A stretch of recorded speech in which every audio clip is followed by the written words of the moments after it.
யோபு 31 அதிகாரம். கண்களோடு நான் உடன்படிக்கை செய்து கொண்டேன். பின்பு கன்னி ஒருத்தியை எப்படி நோக்குவேன்?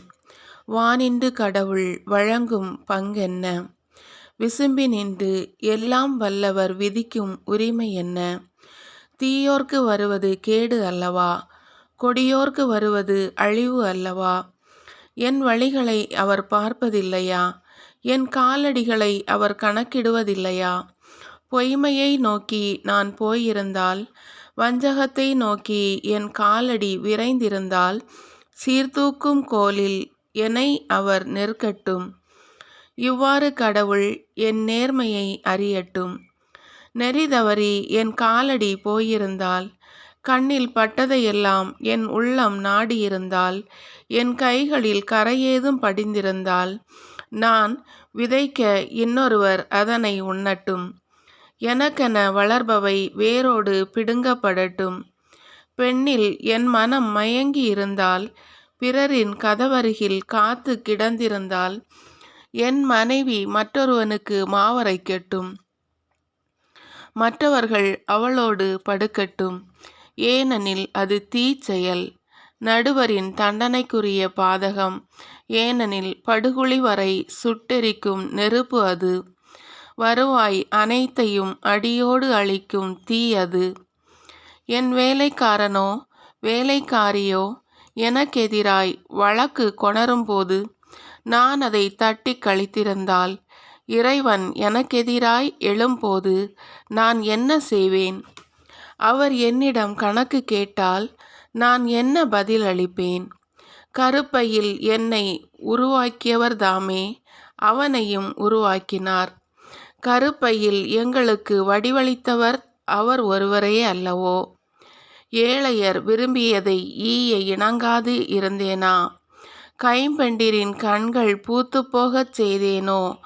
என் உணவை நானே தனித்து உண்டேனோ?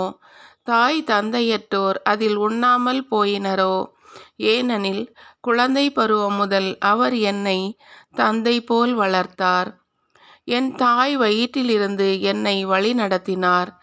ஆடை இல்லாமல் எவராவது அழிவதையோ, போர்வையின்றி ஏழை எவராவது இருந்ததையோ பார்த்து கொண்டு இருந்தேனா? என் ஆட்டுமுடி கம்பளியினால் குளிர் போக்கப்பட்டு அவர்களின் உடல் என்னை பாராட்டவில்லையா? எனக்கு மன்றத்தில் செல்வாக்கு உண்டு எனக் கண்டு தாய் தந்தையற்றோருக்கு எதிராக கை ஓங்கினேனா? அப்படி இருந்திருந்தால் என் தோள் மூட்டு தோளினின்று நெகிழ்வதாக, முழங்கை மூட்டு முறிந்து கழல்வதாக. ஏனெனில் இறைவன் அனுப்பும் இடர் எனக்கு பேரச்சம். அவர் மாட்சிக்கு முன் என்னால் எதுவும் இயலாது. தங்கத்தில் நான் நம்பிக்கை வைத்திருந்தேனாகில், பசும்பொன் என் உறுதுணை என்று பகர்ந்திருப்பேனாகில், செல்வ பெருக்கினால் அல்லது கை நிறைய பெற்றதால் நான் மகிழ்ந்திருப்பேனாகில், சுடர்விடும் கதிரவனையும் ஒளியில் தவழும் திங்களையும் நான் கண்டு என் உள்ளம் மறைவாக மயங்கியிருந்தால், அல்லது என் வாயில் கை வைத்து முத்தமிட்டிருந்தால், அதுவும் நடுவர் தீர்ப்புக்குரிய பழியாயிருக்கும். ஏனெனில் அது உன்னத இறைவனை நான் மறுப்பதாகும். என்னை வெறுப்போரின் அழிவில் நான் மகிழ்ந்ததுண்டா? அல்லது அவர்கள் இடர்படும் போது இன்புற்றதுண்டா? சாகும்படி அவர்களை சபித்து என் வாய் பாவம் செய்ய நான் விடவில்லை. இறைச்சி உண்டு நிறைவு அடையாதவர் யாரேனும் உண்டோ என்று என் வீட்டார் வினவாமல் இருந்ததுண்டா? வீதியில் வேற்றார் உறங்கியதில்லை. ஏனெனில் வழிப்போக்கருக்கு என் வாயிலை திறந்துவிட்டேன். என் தீச்செயலை உள்ளத்தில் புதைத்து என் குற்றங்களை மானிடர் போல் மறைத்ததுண்டா?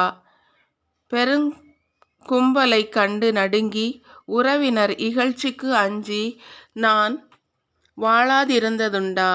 கதவுக்கு வெளியே வராதிருந்தது உண்டா?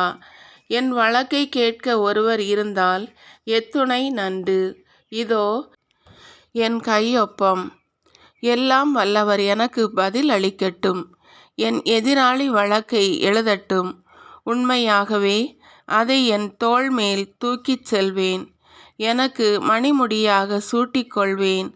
என் நடத்தை முழுவதையுமே அவருக்கு எடுத்துரைப்பேன். இளவரசனைப் போல அவரை அணுகிச் செல்வேன்.